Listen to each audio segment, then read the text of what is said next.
20절까지 안 읽고 에스더서 1장 9절에서 12절, 구약성경 749쪽입니다. 에스더서 1장 9절에서 12절까지만 보겠습니다. 자, 1장 9절입니다. 왕후 와스디도 아수에로 왕궁에서 여인들을 위하여 잔치를 베푸니라. 제7일에 왕이 주흥이 일어나서 어전넷이 무후만과 비스다와 하르보나와 빅다와 아박다와 세달과 가르가스 7사람을 명령하여 왕후 와스디를 청하여 왕후의 관을 정지하고 왕 앞으로 나오게 하여 그의 아리따움을 뭇 백성과 지방 관객관들에게 보이게 하라 하니 이는 왕후의 용모가 보기에 좋음이라. 그러나 왕후 와스디는 내시가 전하는 왕명을 따르기를 싫어하니 왕이 진노하여 마음속이 불붙는 듯 하더라. 아멘. 오늘 저는 몇 가지 질문을 드리려고 합니다. 자, 첫 번째 질문. 넘겨주세요. 첫 번째 질문. 자, 여러분 마음으로 대답을 해보십시오. 읽어봅시다. 시작. 아내로서 남편에게 사랑은 얻어내야만 하는 것일까? 어떻습니까? 대답을 하지 마시고 마음으로. 아내로서 남편에게 사랑은 얻어내야만 하는 것일까? 그래서 아내들이 남편에게 사랑을 얻어내기 위해서 알랑방구도 끼고 없는 말도 해야 되고 선물도 해야 되고 아니지. 아내가 남편에게 사랑을 얻어내기 위해서 잘 보여야 하고 잘해줘야 하고 막 그렇게 해야 합니까? 아내 여러분, 앞으로 아내가 될 우리 여성 여러분, 이 질문에 대해서 여러분 예스입니까? 노입니까? 당연히 완벽하게 노죠. 누가 사랑을 구걸합니까? 그게 무슨 사랑입니까? 사랑 그냥 조건 없이 이유 없이 나를 사랑해주고 사랑받아야 하는 것, 이게 당연하고 마땅한 것이요. 예수님이 우리를, 교회를 조건 없이 사랑해 준 것처럼 그게 사랑이지. 우리 모든 아내와 우리 여성들이 바라는 사랑은 그런 사랑이죠. 뭔가 조건에 따라서 내가 그것을 자기를 갖추고 해서 얻어내야 하는 것, 이게 무슨 사랑입니까? 그렇게 사랑하겠다면 쳐다보지도 않고 그런 사랑이라 할 수 없지. 우리가 바라는 사랑이 아닌 게 분명하죠. 맞죠? 이제는 대답해 보세요. 맞죠? 확실하죠. 이 점에 대해서는 우리는 어려운 반푼시도 없습니다. 그렇다면 똑같은 질문을 다음 장 한번 더 해보도록 하겠습니다. 시작. 읽어봅시다. 남편으로서 아내에게 존경은 얻어내야만 하는 것일까? 어떻습니까? 그렇지. 남편이 존경받을 만한 짓을 해야 내가 존경하지. 그런 마음 있잖아요. 당연히 그렇지. 존경받을 짓을 안 하는데 무슨 내가 존경을 해? 이 말은 이 문제에 대해서, 이 질문에 대해서 뭐라고 대답하는 겁니까? 그렇지라고 대답하는 거지. 그렇지. 존경받을 만한 짓을 해야 존경하지. 그렇게 생각하죠. 하지만 아내들과 아내가 될 여성들이 사랑을 얻어내야만 하는 것이 아닌 것이 맞는 것처럼 남편들도 그렇습니다. 남편들은 아내로부터 존경을 얻어내야만 하는 것이라 생각하지 않습니다. 우리가 본능적으로 아내들이 사랑을 얻어내는 것이 아니라 사랑받기를 바라는 그 원망, 바람이 있는 것처럼 하나님이 그와 똑같은 직노와 그 무게와 농도로 남자들은 존경을 얻어내는 것이라 생각하지 않습니다. 아내들이 사랑을 얻어내는 것이 아닌 것처럼 존경도 그렇습니다. 남편들은 존경을 얻어내기 위해서 발악하는 그런 위태로움, 그런 경멸의 태도를, 경멸의 어떤 대우를 받고 싶어 하지 않습니다. 아내들에게 사랑이 조건 없이 주어지고 받는 것인 것처럼 남편들도 똑같습니다. 그 농도로 조건 없이 사랑을 받고 싶은 거예요. 존경을 받고 싶은 거예요. 그런데 우리의 마음, 사랑은 조건 없이 받아야 되는 것으로 당연히 여기면서 남편들은 존경받을 일을 하고 존경받을 모습이 있어야 존경을 하지. 이건 대미 불공정한 거예요. 결코 그렇지 않습니다. 사랑과 존경의 악순환을 끊고 싶으면 이 생각들을 바꿔야 합니다. 우리의 숙제요, 우리의 바람입니다. 남편을 존경한다는 개념이 아내에게 익숙해지면 남편은 기뻐하고 아내도 진실한 마음으로 남편을 존경하고 또 남편은 아내를 더욱더 사랑하게 될 것입니다. 따라합시다. 아내가 남편에게 사랑을 얻어내야만 하는 것이 아니듯 남편 또한 존경을 얻어내야만 하는 것은 아니다. 이걸 꼭 기억하시기 바랍니다. 무조건 존경하라고? 그러면 어떤 불안한 마음이 듭니까? 저러면 사람 버린다 생각합니다. 저라면 뭣도 모르고 더 힘과 악을 쓰고 더 우리를 지배하려고 하고 우리를 착취하려고 하고 우리를 억압하려고 한다. 폭군이 될 게 뻔한데 남편들 버린다. 버릇 나빠진다. 무조건 존경하면 안 된다. 반기를 들고 싶은 마음이 있습니다. 무조건 존경하면 말도 안 되는 더 억압을 우리에게 하고 더 우리를 못 살게 굴 거고 이 좋은 관계를 만드는데 효과적이지 못하다고 생각합니다. 그러나 아내된 여러분들 믿으십시오. 제가 지난 시간에 그렇게 말했습니다. 우리가 지금 비난하고 뭐라 하고 바꾸고 싶어 하고 있는 그 남편들은 여러분들 위해서 뭐 할 준비가 되어 있는 사람들이라고요? 아내와 가족과 아이들 위해서 언제든지 죽을 준비가 되어 있는 남자입니다. 남편들은 그렇습니다. 충성심과 명예에 자기의 삶을 내어놓는 게 남편들입니다. 그런 사람들이 아내를 사랑하지 못한 잘 못해준다고 비난을 받고 있다는 것은 이거 뭔가 굉장히 아이러니한 것 아닙니까? 여러분들 그렇게 좋아하는 스타들 현빈, 원빈, 이 빈 씨가 잘생겼구나. 또 누가 있습니까? 저는 아무리 봐도 그 사람들이 잘생긴지 모르겠던데 어쨌든 그런 사람들 향한 여러분의 무조건적인 사랑과 관심, 그러나 실상은 여러분들 집에 있는 지금 피곤해서 잠들어 있고 나이에 있던 잔소리와 비난의 말 때문에 기죽고 있는 그 남자들은 여러분을 위해서 죽을 준비가 다 되어 있는 남자들입니다. 그걸 꼭 잊지 마시길 바랍니다. 그래야 무조건 존경 이러면 더 나빠지고 그 힘을 악용할 것이라는 우려가 있는데 그건 사탄이 주는 잘못된 생각입니다. 저도 남편이고 남자이지만 남편들은 대개 기본적으로 선한 의도를 가지고 있습니다. 나에게 존경하는 태도를 보이는 그것을 악용해가지고 더 내가 힘을 부리고 더 나쁘게 굴고 내 마음대로 해야 되겠다 이런 쪽으로 우리의 마음이 기울이지 않는다는 거예요. 모든 아내들은 그것을 염려하고 있지만 실상 남자들은 그렇지 않습니다. 마음이 그쪽으로 안 기울어져 있고 야 나를 못났지만 나를 존경하고 인정해주네 하면 그 사람에게 자신의 전부를 내어주고 싶어요. 그런 선한 마음이 우리 속에 기본적으로 장착되어 있다는 것을 꼭 믿으시고 신뢰하실 수 있기를 바랍니다. 그렇다면 남자들이 가장 두려워하는 게 뭘까요? 모든 남편들이 가장 두려워하는 것은 무엇일까? 사실 저희들 집에 가면 여성들이 많습니다. 저희 집에 가면 4명이나 있어가지고 갑자기 둘째가 어젯밤에 토요일날 새벽에 왔던데 그래서 한 명이 도니까 집이 뭐 시끌시끌합니다. 그러는데 그런데 그들이 무수하는 게 있습니다. 제가 꼭 필요할 때가 있습니다. 뭐 거미가 나타난다든지 바퀴벌레가 나타난다든지 이런 벌레들이 나타나면 전부 다 저를 찾습니다. 왜? 저는 용감합니다. 그걸 무서워하지 않습니다. 두려워하지 않습니다. 그걸 저는 잡아낼 수 있습니다. 박살낼 수 있습니다. 쥐가 들어와도 어릴 때 제가 부민교회에 있을 때는 짜장면 옆집이 사택이었어요. 짜장면 집하고 벽이 딱 붙어지는 집이었는데 그 조그마 한 12평 되나 거기에서 애들 2명, 3명을 키우면서 살았는데요.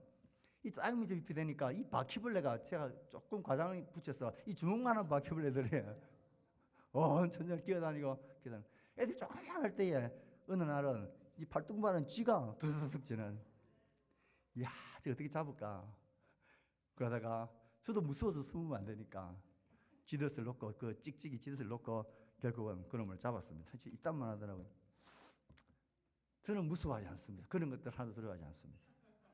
하지만 집에 여성들은 그 거미 하나 바퀴벌레 하나 나오면 기겁을 합니다. 그런데 용감하게 보이는 그 남편들이 진짜 무서워하고 두려워하는 게 있습니다. 그건 뭘까요? 모든 남편들이 가장 두려워하는 것은 그들은 아내가 자기를 경멸하는 말을 들으면 두려워합니다. 곰도 때려잡을 기세 그 산적 같은 남자라도 아내가 나를 경멸한다. 나를 인정하지 않는다. 그런 마음과 느낌을 딱 받으면 그 두려움과 공포를 느낍니다. 너무 두렵고 무서워서 막 화가 나고 큰 소리를 치는 거예요.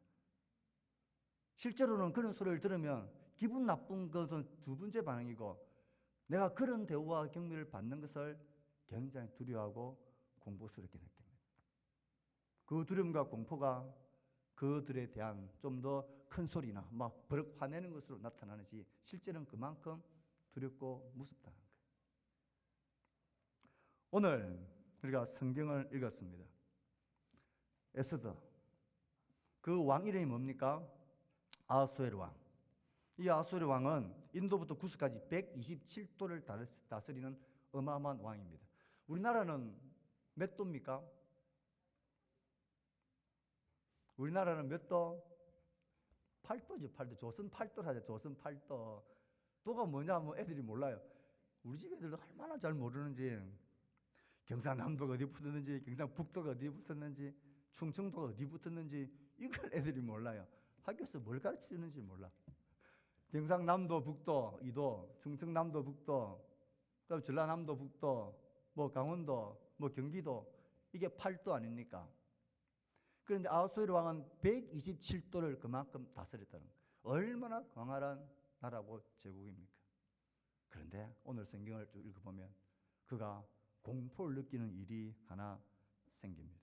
성경 구절 읽어볼까요? 띄워주세요. 시작. 그러나 왕후 와서디는 내시가 전하는 왕명을 따르기를 싫어하니 왕이 진노하여 마음속이 불붙는 듯 하더라. 그 잔치를 부르는데 아내의 그 아리따움을 자랑하고 싶어서 좀 정관 옷을 딱 차려입고 나오라 그랬는데, 이 와서디 왕후가 기분 나빴던 거야. 내가 뭐 당신들 눈요기 감이가 나 싫다. 왕의 명령을 그렇게 하고 안 나왔어요. 그리고 왕의 말을 요즘 애들 말로 씹어버린 거예요. 자, 거절해버린 거예요. 이 거절을 딱 듣는 순간, 이 경멸함을 딱 듣는 순간, 그 광활한 영토를 다스리는 왕의 마음이 어떻겠다고요? 불붙는 듯 하더라. 그 엄청난 대제국의 왕도 그 아내가 자기의 말을 씹어버리고 자기를 무시하고 자기를 경멸한다 느끼면 그 마음이 불붙는 듯하게 되어지는 거예요. 그 어마어마한 대제국의 왕의 마음을 무엇이 뒤집어 놓습니까? 아내가 경멸하는 태도, 거절하는 태도, 이게 그 왕의 마음을 불질러 버립니다. 그 왕만 그런 게 아닙니다. 이어지는 말씀 12절 시작. 청하여도 오지 아니하였다 하는 왕후의 행위의 소문이 모든 여인들에게 전파되면 그들도 그들의 남편을 멸시할 것인즉 오늘이라도 바사와 메대의 귀부인들이 왕의 행위를 듣고 왕의 모든 지방관들에게 그렇게 말하리니 멸시와 분노가 많이 일어나리라. 왕을 비롯해서 고작 기관들, 그리고 그 127도에 사는 모든 남자들, 남편들이 아내가 자신을 경멸하고 무시하는 그 말 들으면, 남편을 멸시하면 어떻게 된다고요? 멸시와 분노가 많이 일어나리라. 그러니까 이 멸시와 이 경멸은 왕을 비롯한 모든 남편들을 분노로 일으키고 불효 들들 떨게 만들고 그 속을 뒤집어 놓는 그런 일들이 일어납니다. 이어지는 20절 말씀 보면 이 왕과 남편들이 무엇을 두려워하는지, 무엇을 간지러워 하는지가 나옵니다. 시작. 왕의 조서가 이 광대한 전국에 반포되면 귀천을 막론하고 모든 여인들이 그들의 남편을 존경하리이다 하니라. 그 왕후 와스디를 폐해버리고 다른 왕후를 세워야만, 이걸 규칙으로 삼아야만 모든 나라의 아내와 여성들이 그들의 남편을 어떻게 한다고요? 존경하리라. 왕과 그 모든 남편들이 간절히 바라는 것, 절대 놓치고 싶어 하지 않는, 그것이 공격당하면 벌벌 떨고 두려워하는 게 뭐라고요? 존경받지 못하는 멸시와 경멸, 거절을 제일 두려워합니다. 어떤 왕이든 장군이든 재상이든 회장이든 아무 상관없이 모든 남편들은 아내의 존경을 간절히 원합니다. 이게 공격당하고 이게 해침당하면 두려움과 공포에 벌벌 떱니다. 밖에서 그 어떤 성취와 업적을 이루어도 집에 돌아왔는데 집에 있는 아내가 인정하지 않고 멸시하고 흥 하면 끝이. 그 남편의 세계는 무너지고 공포에 휘어잡힙니다. 그러므로 여러분들, 남편을 제일 두렵게 떠는 방법은 말을 씹어버리는 거예요. 그리고 불량한 태도를 보이는 거예요. 월급도 쥐꼬리만큼 받아와가지고 다른 옆집에 있는 철수 아버지를 봐라, 누구누구 친구 남편을 봐라, 흉내만 내도 좋겠다, 뭐 그런 식의 멸시와 비교하는 말, 이것을 남편들은 경멸하는 것으로 듣습니다. 그리고 마음에 두려움과 공포를 느낍니다. 아, 나는 존경받지 못하구나. 그런 두려움과 공포에 딱 쫄려 있는데 어떻게 부드러운 태도, 사랑의 반응이 나오기를 기대하십니까? 그런 일은 죽었다 깨어나도 없습니다. 제가 왜 아내들에게 자꾸 이야기를 합니까? 거기에 가능성이 훨씬 빠르기 때문입니다. 이 악순환을 선순환으로 바꾸는 그 기착점, 출발점을 지혜로운 아내들이 하셔요. 그래서 내가 사랑을 얻어내는 것이 아닌 것처럼 존경도 남편들이 얻어내는 것이 아니다. 꼭 명심. 그리고 경멸하는 태도와 이 공포를 쓰지 말아야 합니다. 그래서 마지막 질문입니다. 갈로 넣기 시작. 땡땡한다. 뭐 할까요? 아내 여러분 대답해 보십시오. 존경받지 못한다고 느낄 때 남자는 땡땡한다. 뭐 한다? 좌절한다. 많이 보셨나요? 땡 아닙니다. 비슷하지만 제가 원하는 답이 아닙니다. 뭐 한다? 포기한다. 또요? 살맛이 안 난다. 진짜 그렇습니다. 살맛 안 나죠. 살맛 안 나죠. 포기하고 싶죠. 진짜 그렇죠. 좌절하고 싶죠. 절망하고 싶죠. 그 모든 것을 다 뭉쳐서 어떤 태도로 나오느냐, 이렇게 나옵니다. 시작. 존경 못한다고 느낄 때 남편은 뭐 한다? 침묵합니다. 두려워서 말하기가 싫습니다. 여러분들이 아무리 여러분들이 자꾸 말해보라고 아무리 그래도, 설명해보라고 아무리 그래도 남편들은 침묵합니다. 할 말이 없습니다.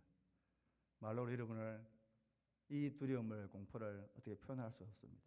이 두려움의 공포를 들킬까봐 더 무섭습니다. 그래서 자리를 피합니다. 이상하게 여러분 남편들이 침묵한다, 뭔가 자꾸 자리를 피하려고 한다, 그러면 지금 뭘 받지 못하고 있다고요? 존경의 태도를 못 받고 있기 때문에 그렇다라고 진단을 하십시오. 그리고 뭔가 좀 거친 말, 뭔가 좀 이렇게 투덜대는 이런 태도와 모습들이 보인다, 칭얼대는 모습이 보인다, 그러면 무엇을 받고 싶어 한다고? 지금 존경을 받고 싶어 하는 거예요. 이렇게 하면 존경과 사랑의 선순환이 우리 가운데 회복될 겁니다. 사랑하는 아내 여러분, 또 아내가 될 우리 여청년 여러분, 이 땅에 하나님 우리에게 주신 우리의 남편들을 공포에 두려워 떨도록 하지 마십시오. 그들은 여러분을 위하여 죽을 준비가 되어 있는 사람, 여러분들에게 선한 의지와 마음이 간절히 차 있는 사람들입니다. 여러분들에 대한 그 사랑의 태도와 부드러움이 잘 표현될 수 있도록 존경의 태도를, 존경의 모습을 많이 보여주십시오. 그러면 사랑과 이 존경의 선순환 우리 가운데 멋지고 행복하게 일어나게 될 것입니다. 이 성경이 가르치는 이 진리가 우리의 삶의 실제가 될 수 있기를 주의 말씀으로 축복합니다.